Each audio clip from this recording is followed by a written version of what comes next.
with you as well, the kickoff for the Greater New York Pride Branch. Um, our wonderful co-chairs, Andrew Sindel and Stephen Wolf, are going to take us through a presentation, the journey of where we started and why we're doing this. But before we start, I mean, to me, just my own personal story of the Pride Branch, it's something that Josh Lockwood, when he was the CEO of Greater New York, and I talked about, and he's been one of the national chairs of the Pride, of the what is it called, the affinity group for Pride. And he was like, hey, have we thought about starting a branch? And I'm like, no. I was like, I'm the worst gay because I never thought about that. As a gay man, I can say that, obviously. But it was something that, that we've been talking about. And finally, it's come to, its inception. And it's been fun working with Stephen and Andrew around this, and finally we get to kick it off. We've worked with our national partners as well to do this, but really appreciated that you guys joined us, whether you are within our region or outside of our region. It's something to think about starting, especially in times of today, and it's a great way to just get everyone together and just chat about what's happening. I, being the person that I am, I've revealed too much information at many times, and one of the things that I'm so fond of is the fact that I have something to live for as a gay man. Working with and living with my husband, now working from home with my husband, was a challenge within itself. Never thought I could do it.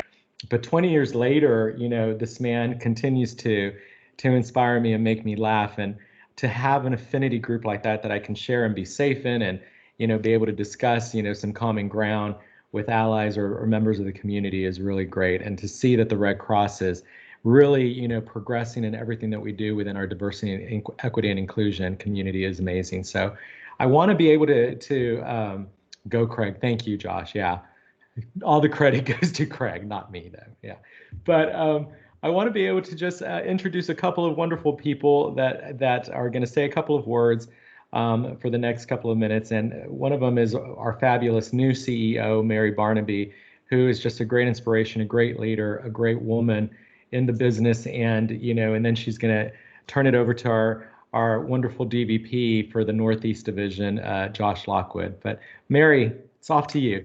Oh, thank you so much, Jose. And, I just want to welcome everybody today, and just use that word welcome, because that's the core word in everything we do to make this a great organization. And I am so honored to be part of this event. It's so important that we stay connected, especially during these times when we are all so socially distant.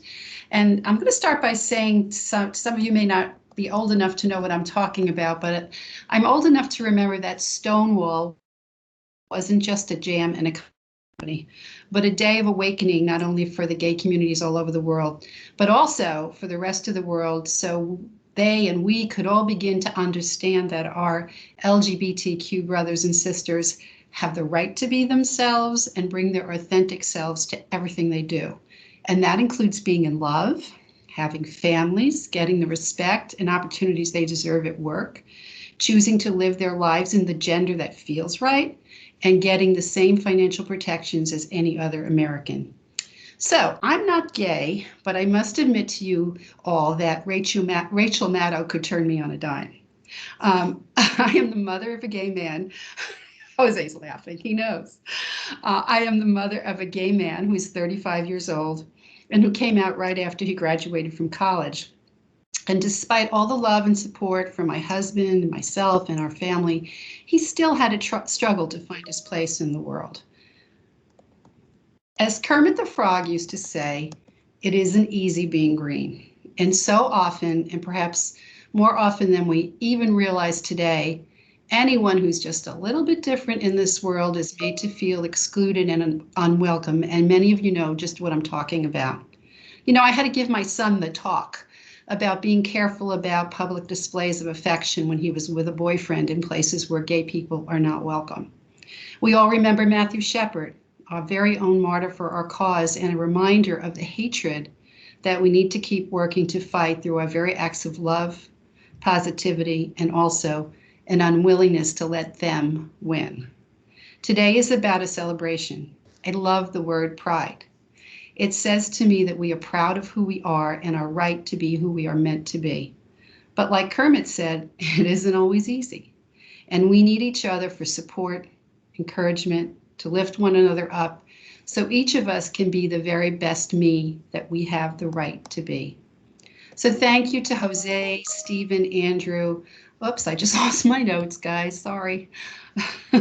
I'll just wing it. Thanks to Jose, Stephen, Andrew for making the effort to bring this amazing, talented, and mighty community together. They've planned an amazing schedule of events, not only for you, but for all of us, so we can learn from one another and make the Red Cross of Greater New York more welcoming and effective for our workforce and everybody we serve. And I want to give a special thank you to my boss, Josh Lockwood, for his leadership and support. Josh, you serve as a beacon for us all, a great leader who is very self-aware, who makes us all feel part of your team, and who motivates us all to be better at everything we do. So, Josh, I'm going to turn it over to you. Thank you, Mary. You're a much better gay man than I am. No, that was beautiful. Thank you. And I know I want to thank everybody for joining on this call. I've deployed with many of you around the country. I've marched in parades with you and seen a lot of your great work in the Greater New York region and around the country. And I'm really excited for this kickoff. Jose and I did talk about it a few years ago, but he really, with his tremendous leadership, took the bull by the horns and really has led us to this day at this really exciting moment to establish a branch in Greater New York. And I want to thank Andrew and Stephen as well for supporting Jose and supporting the region in this effort. I mean, I've been in my 8 years or so with the American Red Cross. I've been really impressed with our intentionality and our focus and our willingness to be a learning organization when it comes to diversity and inclusion, and with the Pride Resource Group in particular, being willing to create space for that group and being open to the experience of those folks.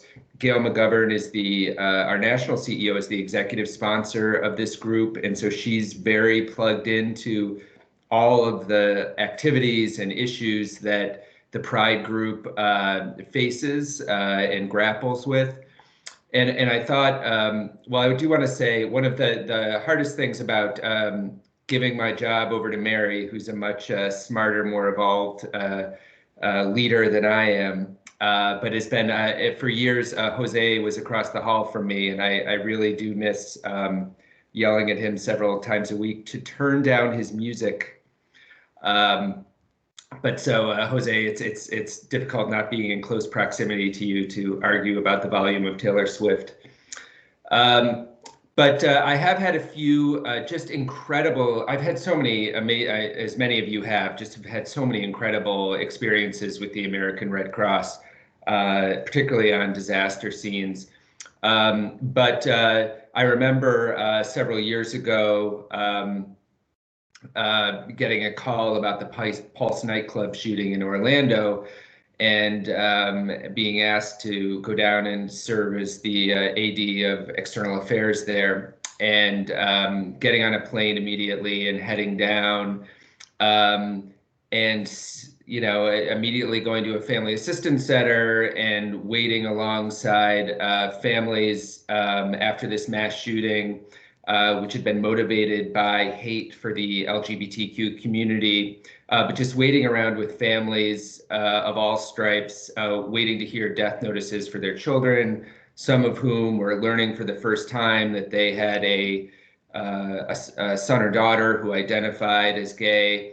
And those kind of moments stay with you forever. And hearing some of the stories in the days and weeks afterwards of people who'd survived that massacre have really left an imprint on me and made me so proud of the work that the American Red Cross does in situations like that to help anyone of any stripe in their greatest moment of need.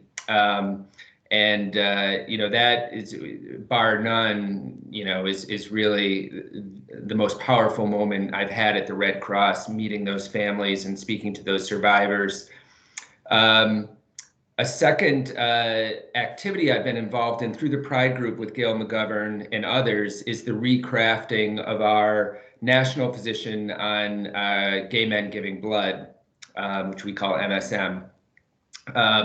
But in 2019, you may know that we shifted our position to basically say that we do not believe that blood donation deferral should be based on sexual orientation, and that we should work hard to make that that vision a reality, which was a big change for our organization and wasn't always popular in all quarters of the organization. But it was really satisfying to me that our leadership was willing to get on board and make that huge change and go to the FDA and said, this is what we're advocating for and what we are believing. And actually, folks on this call may or may not know, but we're now involved in a trial called the ADVANCE study in 8 different markets across the US to take a behavioral survey-based approach versus just an automatic deferral for gay men not being able to give blood. So that's been really gratifying that we've made those strides in the time that I've been with the Pride Resource Group. But I've also learned through the Pride Resource Group that throughout the country on a day-to-day basis, there can be corporations, board members, employees, volunteers who are discriminating or are unwelcoming to members of our Pride group, and that there are complicated issues involved where people fear retaliation. And so it's so important that in the year 2021 that we have a group that provides support and advocacy for volunteers and staff within the Red Cross in the communities we serve, so that, as Mary said, that we can be ourselves and be open and promote the great work that we do. We're more effective at the American Red Cross in alleviating suffering and saving lives when we better represent the communities we serve. And anyone who's ever been on a disaster scene knows that you don't know who you're going to meet. You don't know what their situations are when the door opens or someone's just run for their lives. And so groups like this that promote participation from the LGBTQ plus community are just so critical and so important so that we're better able to fulfill our mission. So in closing, I'm just so excited that this is happening. I'm so thankful for the folks in Greater New York, led by Jose, for spearheading this effort. And I know great things will come of it. So Jose, back to you. Thanks so much, Josh. And thank you, Mary, for those amazing words. Really, really appreciate it. This is the thing, guys. When you have such great support, it's easy to accomplish a lot of these things. And just to have the wonderful support from our wonderful bosses is really great. And I just want to say hi to Gerald Thomas, and I want to single Gerald out a little bit because he's from the CCAR region or division, but he also leads the division and diversity and inclusion committee there in CCAR for the entire division, which is tremendous. It's a great best practice.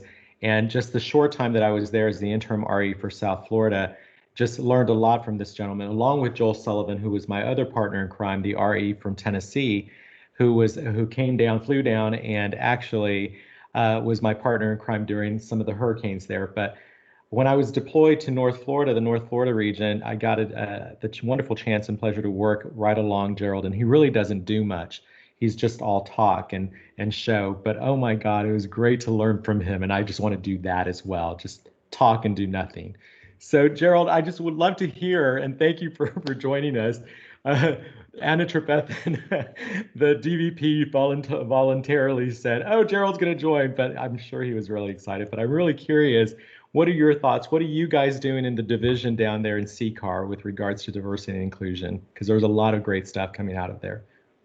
Yes, thank you so much, Jose, for those kind words. And I will try and dazzle you with my brilliance for a few minutes on what's going on for us down in CCAR, Southeast.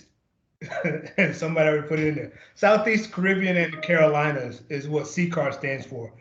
And our small but mighty committee is looking to do something of a soft reset. Anna has, taken on the bold goal of really making sure that we create a culture that's inclusive of all. And we really want to be more expansive than just ethnicity.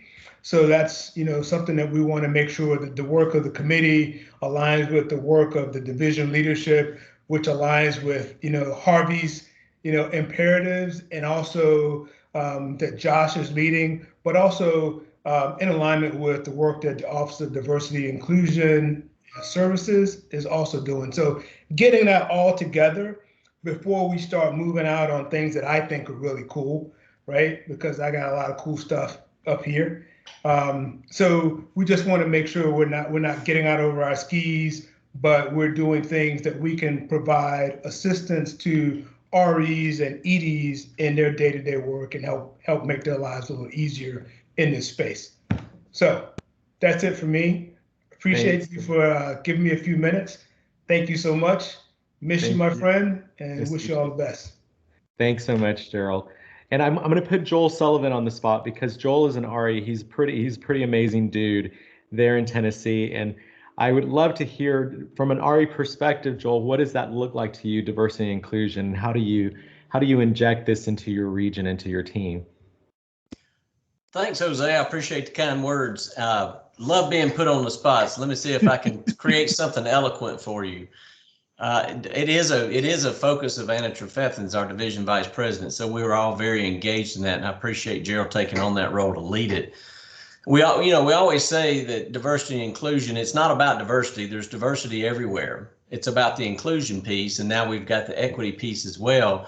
But it's figuring out how to do that, and you're doing that with people that either aren't willing to do that or aren't comfortable doing that. So it's really normalizing it and saying we're all in this together. How do we get there, and what does that look like? And it's been a real challenge for me to bring the team in the Tennessee area together to say, where do you start? Because there's so many ways to do this. And so we've really had to identify specifics. Like, look, let's just take our diversity and inclusion committees, and in Tennessee, we do it one for each chapter instead of just one for the region, because every community is different. So if we're really going to look in our communities like that, I chose not to have a regional committee, but a chapter committee on each board so that we can truly represent that community. So each one looks a little different. And what we've done is said, what are some, low-hanging fruit goals we can go out on diversity and inclusion and pick up and be successful at, just to get people in the thought process. So we developed a form that the board has. We really did it for each committee, but on the diversity and inclusion committee, we just went for the low-hanging fruit of stuff we're already working on, like sickle cell blood transfusions and getting minority blood drives going, and put easy goals on it so that people were more focused on the work than they were the goal. So that gives them the opportunity to immerse themselves and get creative. How do we make this happen? So we just picked a couple of easy goals that reflected diversity. And it might have been as simple in some chapters as go out to your community and see who's handling the Hispanic community. And there's usually a chamber of commerce, and just get involved. Just join that committee, join that chamber, and see what they're doing and how can we get involved, because everything the Red Cross does can be done by anybody. And especially in some cultures, they're not used to that. Home fires aren't a problem if your houses are made of brick. But now that you're living in the United States, you have houses that burn. So we need to educate you on what that looks like and how to protect yourself. So just really finding some easy successes is what I found to be good. And then we'll start ramping up from there. I appreciate that, Joel. Thank you so much. And when I wanted to give you that platform, I really just meant like 30 seconds, but those 3 minutes were really valuable. So I really do appreciate it. Jose, I don't do anything in 30 seconds. Thank you, Joel. I miss you tremendously, man. Thank you. You too, brother. And John Brown is laughing. Thank you. The other thing that it's wonderful to see. I love to see my wonderful peers, other RVSOs that are on this call, and the message that we have to, as RVSOs, have to carry. And we couldn't do that with our division volunteer services executive, Jen Baker, who provides so much support, and Sylvia Taylor's on as well. And I see my pal Kay Wilkins is on, who just really was a tremendous mentor to me while I was down in South Florida and on deployment. And it was great because we had so much in common, and that was the mission of this organization. Janice Moran was another person that I was deployed with. And it was amazing to see how much we had in common. Not only the Red Cross, the pandemic, we were all going through it together, and then just to see the movement of what was happening in the world today, across the world, and then of course much closer to home in our country. And what prompted that was that I saw in Gerald's background the impeachment that was happening live, and and the fact of how much of our time is taken up with all of these little distractions, and there's so much good in the world as well. So the fact that I'm surrounded by such kind people is wonderful. So thank y'all for joining. And I do want to kick it off, and hand it over to the co-chairs of this wonderful branch, Stephen Wolf and Andrew Sindell, who are just amazing volunteer services senior specialists. And it has been great to see what they've put together, and we cannot wait to share it with you. So I'm going to hand it off over to you, Stephen and Andrew. Thank you all so much.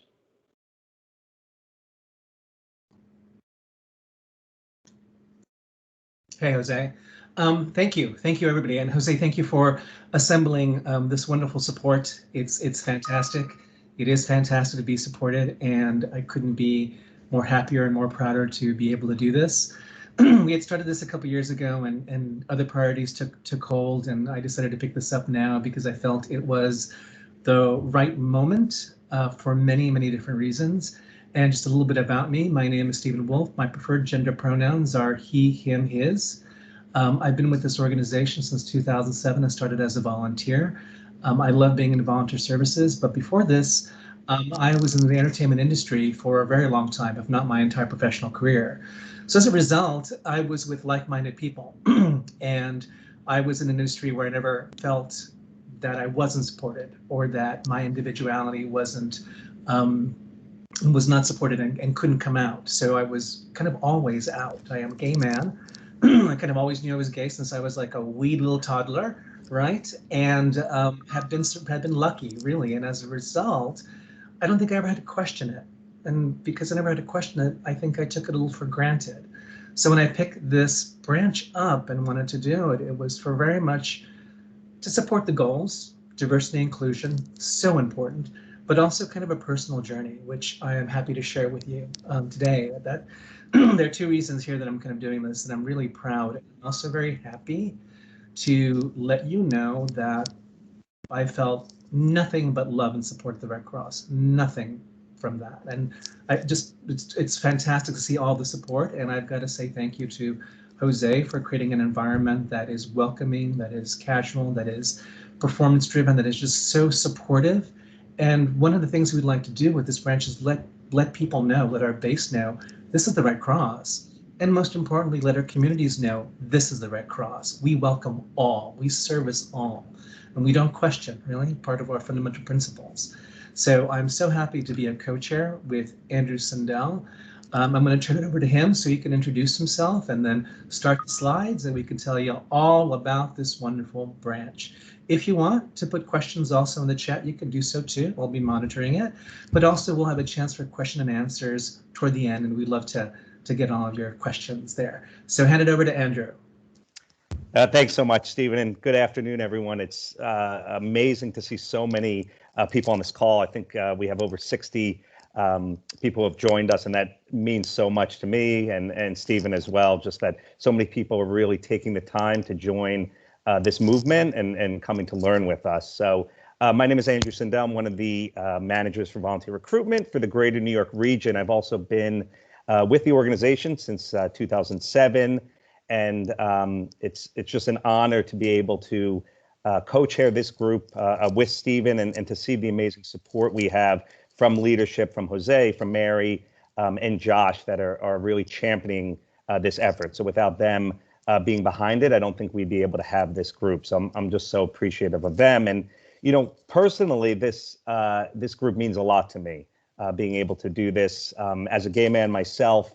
Someone who came out a little bit later in life and questioned things for a while, having this forum now where we can explore and learn together and question and discuss, I think is going to be tremendous for everyone, both those from the LGBTQ community and allies as well, as many of you are on this call. So it's truly an honor to be able to do this, and I think we have a lot of great things planned, and I thank everyone for being part of it. So I think we're going to get started now with some slides we have to share. And then, like Stephen said, at the end, we'll definitely have times for question and answers.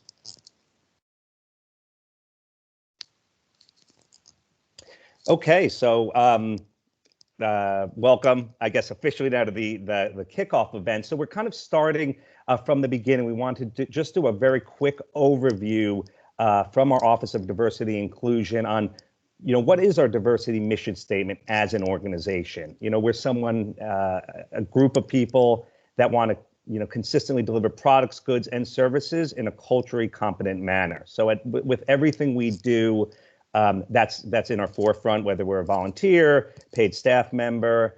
There's a vision statement for diversity that the office had. And you could read more about this on the exchange, but for those who don't know, it's broken down into people, culture, and community. So when it comes to people, it's promoting diversity and inclusion within our workforce. So that's clients, that's volunteers, that's employees as well. As part of the volunteer services team and part of the recruitment group, we as recruiters are actually going through a series of diversity courses now on a monthly basis so that we can be better at bringing in a diverse workforce of volunteers to the organization and getting the tools and tips so we can do that, in a more efficient manner and a more inclusive manner. So that's actually something that's ongoing now, which I think is going to really bring us some tremendous new talent and a diverse group of people as we move forward in this organization. And then, of course, culture, cultivating collaborative, inclusive, and respectful work environment that empowers all contributors. I think that's why we're all part of this organization and so passionate about it, is because of our culture and, wanting to feel included and respected in everything we do, whether you're a volunteer or an employee or simply a client, someone taking a Red Cross class. And then the community, part of diversity and inclusion. So, leveraging partnerships, through a supplier diversity program, a national diversity advisory council, and diverse partners summit. So other ways as an organization, we're focusing on diversity and inclusion. And then, of course, we want to be culturally competent in all the service delivery that we do and supported by leadership. And that's why we have groups like this Pride branch that we're starting, so that we can, make sure we understand how to be competent when it comes to cultural, for different types of groups that we're working with. Next slide. So a little bit about the resource groups. For those who don't know, we probably have some people on the call who are very familiar with these and others who might not be. But these resource groups are open to everyone, volunteers and employees. And these are, forums for people to express themselves, get professional development experience, learn about different groups, and support the organization as a whole. So you see some of the groups listed here on this slide. I know in the greater New York region, we have a women's resource group. I believe we have a Latino resource group. So these are national groups that everyone is free to join. You can find out more about them on the exchange and diversity and inclusion. And many of these groups also have local branches, throughout the country that you're able to be part of, similar to this Pride branch that we're starting today. And a little bit about the Pride Resource Group, the national group, and kind of, what that's about. Of course, it's for LGBTQ plus folks and allies. This is a group that is open and welcome to anyone that wants to join us across the organization. And really the mission of the Pride Resource Group is to serve as an educational resource advisory board and support network for the entire Red Cross family, staff, volunteers, and all the communities we serve. So the goal of the national group, which is very similar to what our group is going to try to do, is to really be a supportive environment where we can exchange information, we can foster understanding, we can ask questions, and understand issues facing LGBTQ plus people, and of course, allies as well. So as we begin, this journey, the Pride Resource Group at NHQ has been, very influential in helping us, and Patricia de Jesus has kind of advised us and been our forward light, so that we had the tips and tools to start this group, and gave us the details on how to start the group, what types of events we could look to having, and we are going to be able to share with you a calendar of some already scheduled sessions that are going to be upcoming. So we're excited about that.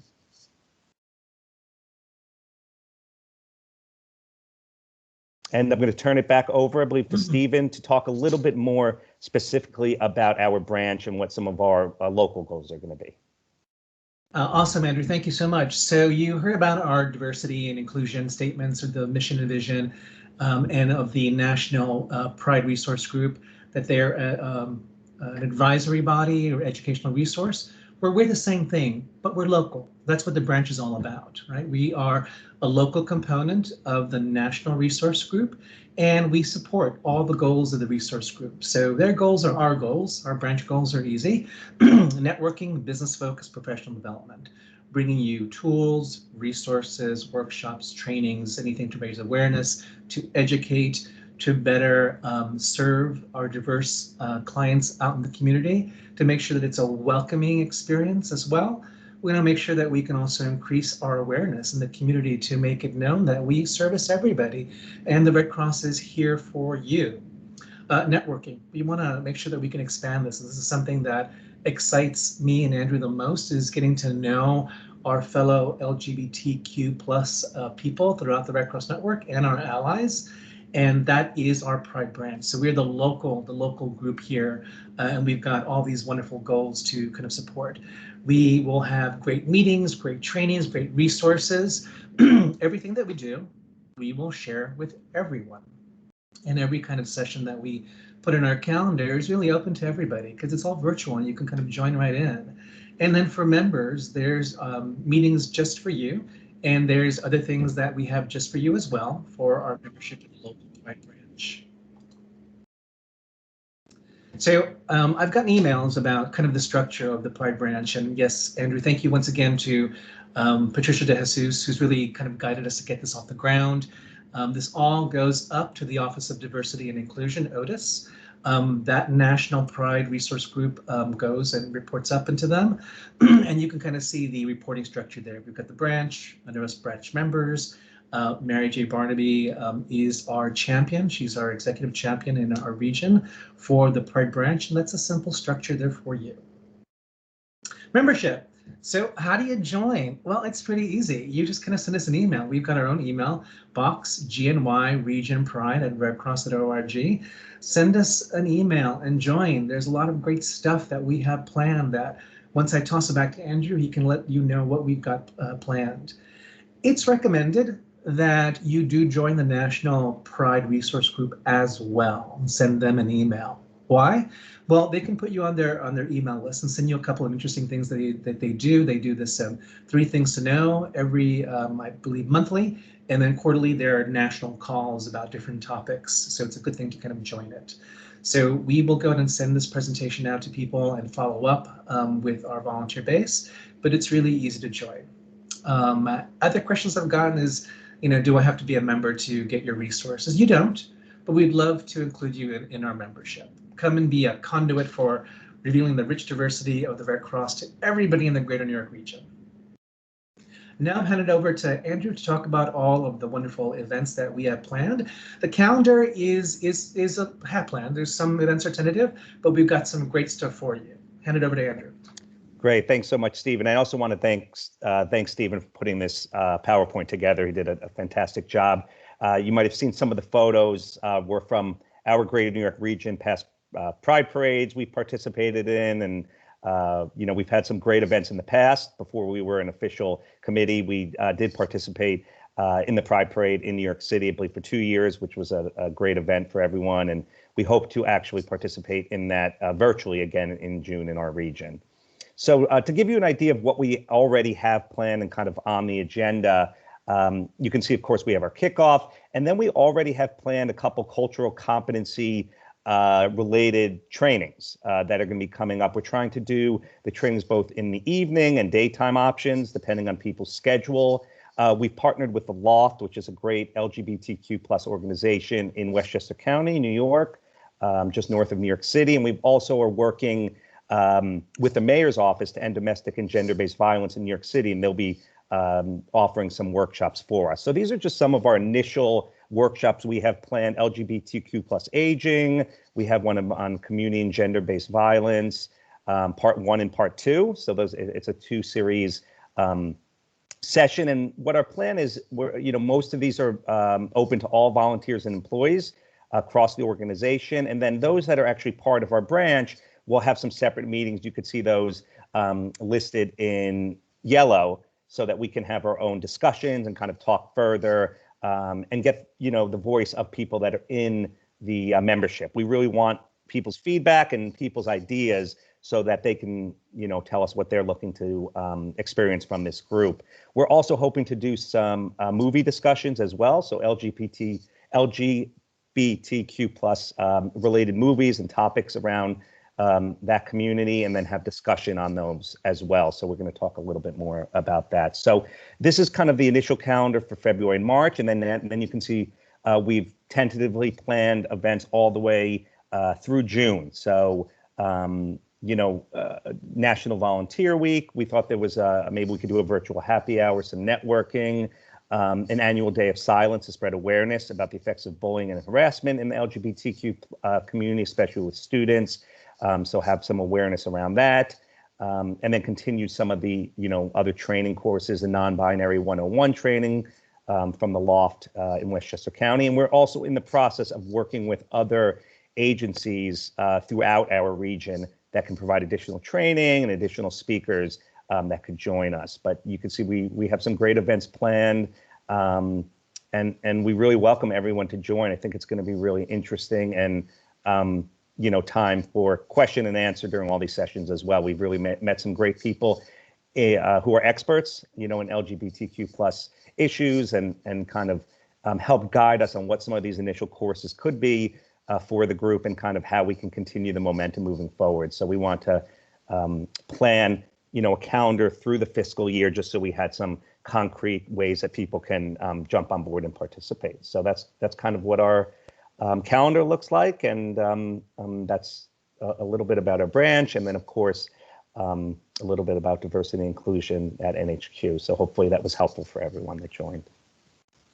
Andrew, thanks. I do want to do some shout outs, certainly to all the people that we've been connecting with, namely Daniel Graham, Melvin Rosario from the city. They've been really wonderful and just connecting. I just kind of asked, hey, I need some resources. They connected me. I think it was Melvin who forwarded a lovely list of a lot of LGBTQ plus organizations and their own personal context for us to explore. We're always looking for more ways to augment our calendar events and bring more resources and fun stuff for this branch. I got this quote from Gail because I think it means a lot to me personally and professionally, that you can kind of take a look at, which came from, I believe, an interview she did for the New York Times. When we're all set free from captivity, we're going to be so happy and kind to each other. It's going to be glorious. And it will be glorious, and our branch will be epic. So now I want to toss it to y'all for some questions and answers.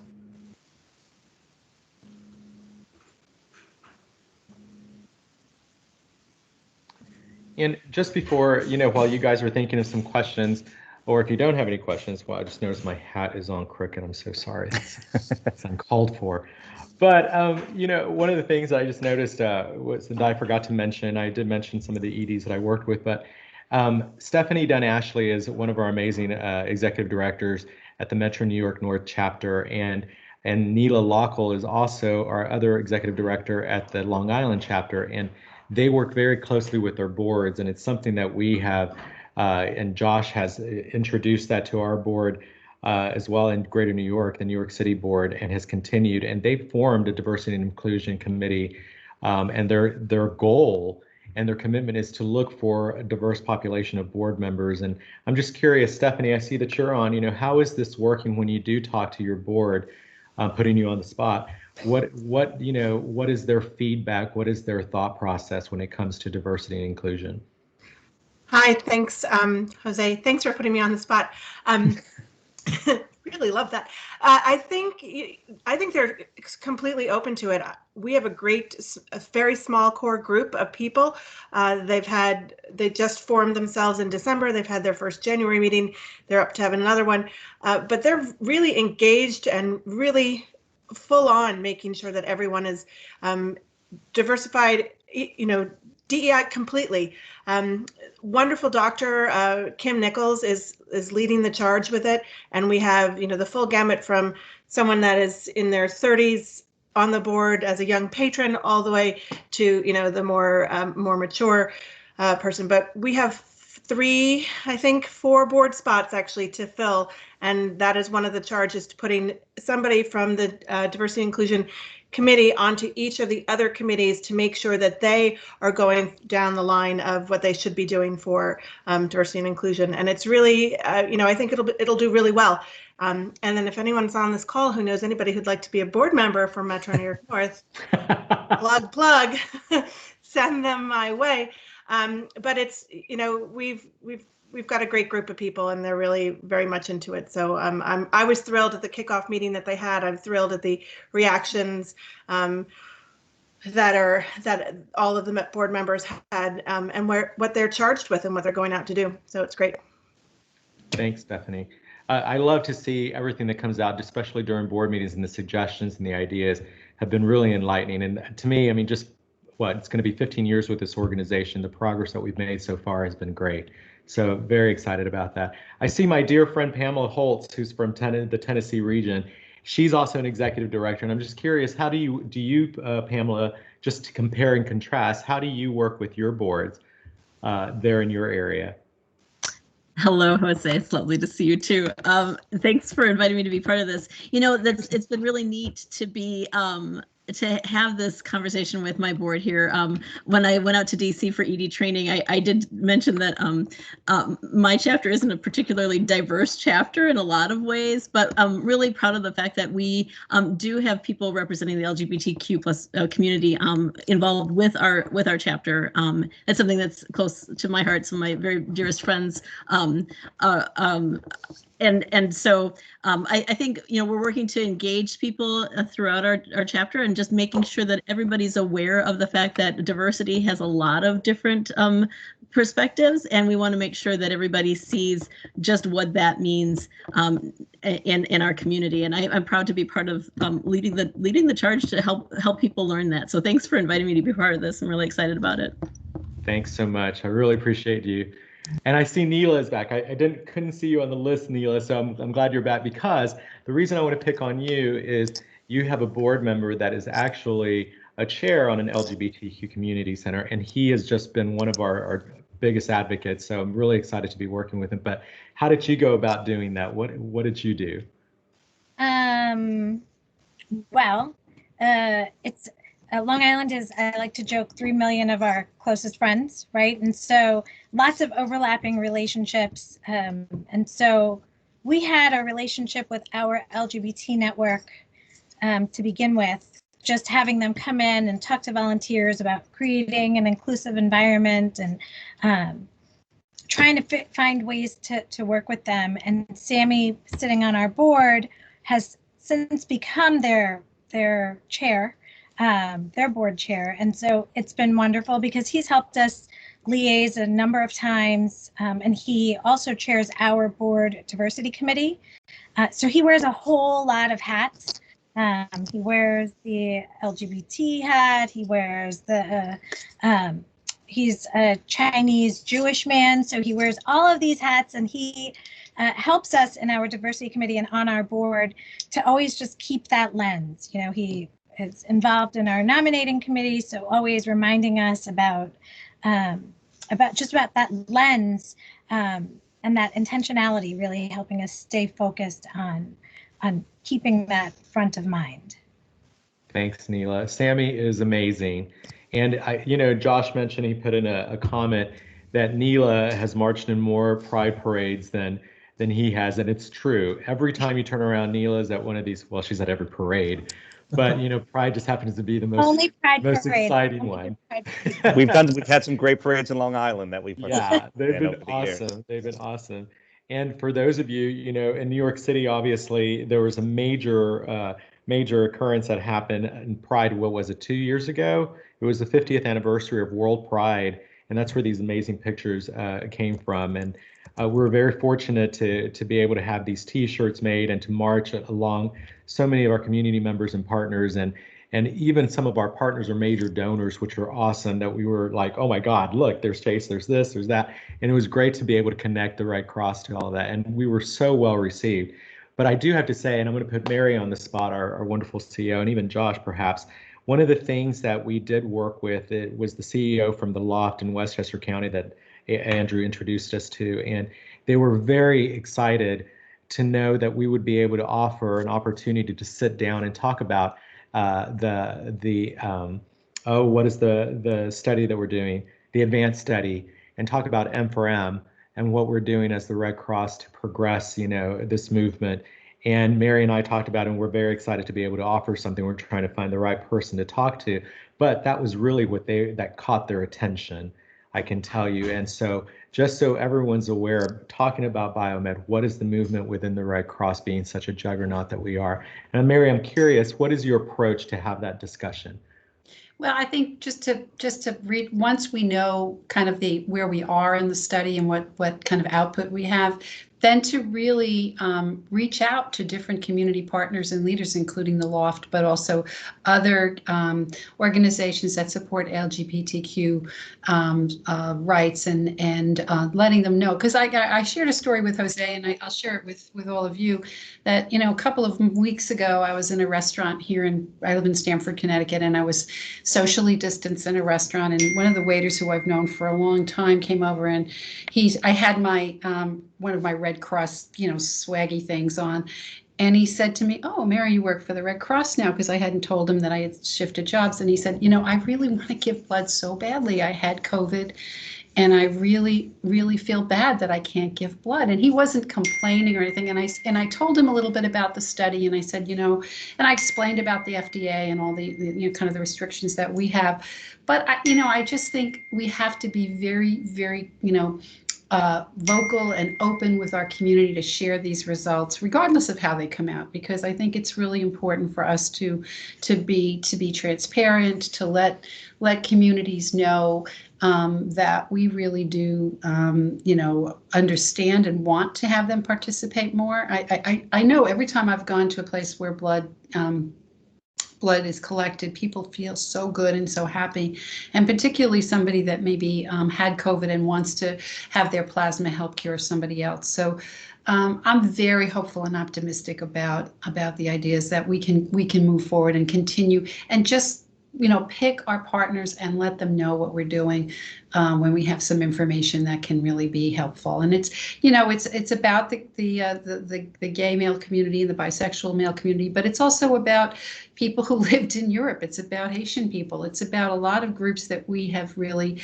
that feel not welcome and feel excluded. And I think that that's really something that I'm going to be very excited to work with all of you on to get that information out once we have our story. As Neela, you were raising your hand. I don't know if you wanted to add to that. I was just going to say that in our partnership with the LGBT network here on the island, that conversation has come up a number of different times, both in friendly ways, in curious ways, and in more frustrated ways. But what has been awesome is we've been able to have a really open dialogue with a lot of different people in a lot of different venues about it.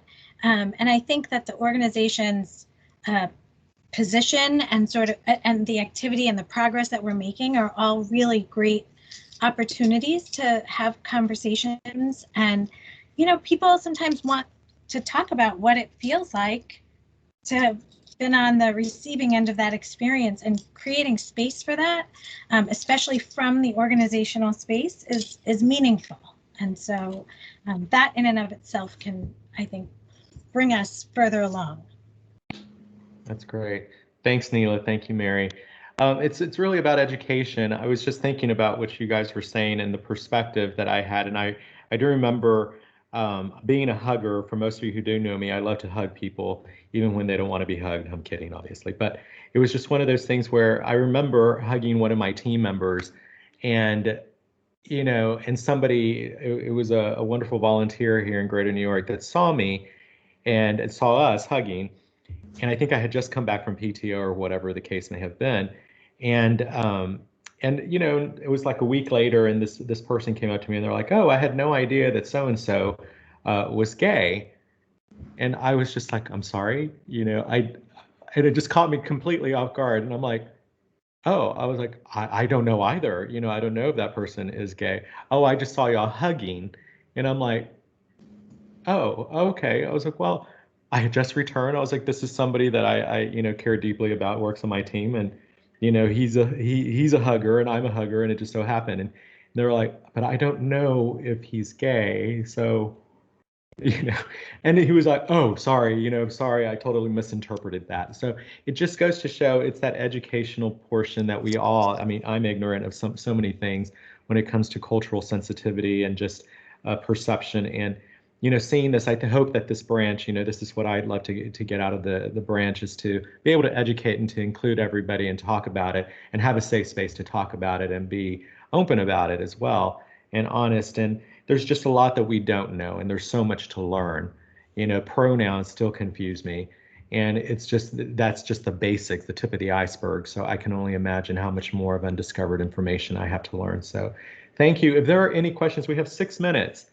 Jose, I just want to add to what you just said, because I think it's so important. I think if we're just open to learning and listening and understanding and not being afraid to ask questions. I have a very dear friend who, a woman who's a lesbian, and, she and I are really close, and we were driving together one place, and I said, when did you know? Like, tell me about what it felt like, and we had this moment of her sharing her experience with me and understanding what it was like for her. And, and I felt safe and she felt safe. And I think we have to give each other that place to be safe.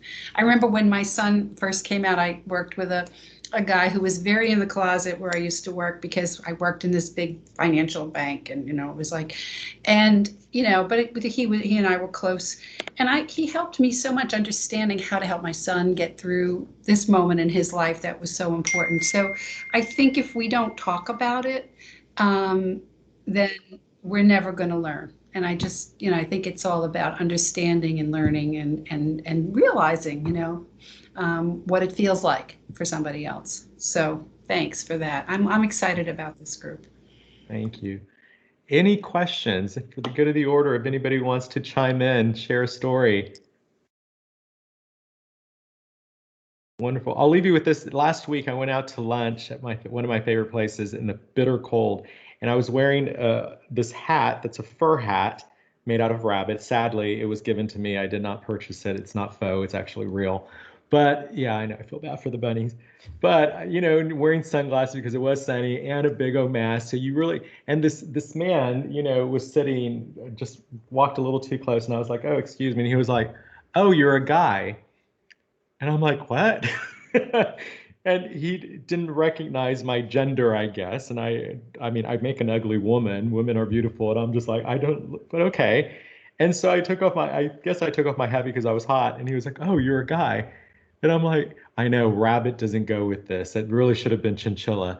But yeah, it's just one of those things where I'm like, okay, just very interesting, considering we're always covered up and people don't see. So you can smile through your mask, please do. And so. Jose, you always bring humor in. And I think that is so important for us all to just, look at the light side of everything, because it's a tough world out there right now. It is tough. It is tough. I really love working with you because of that.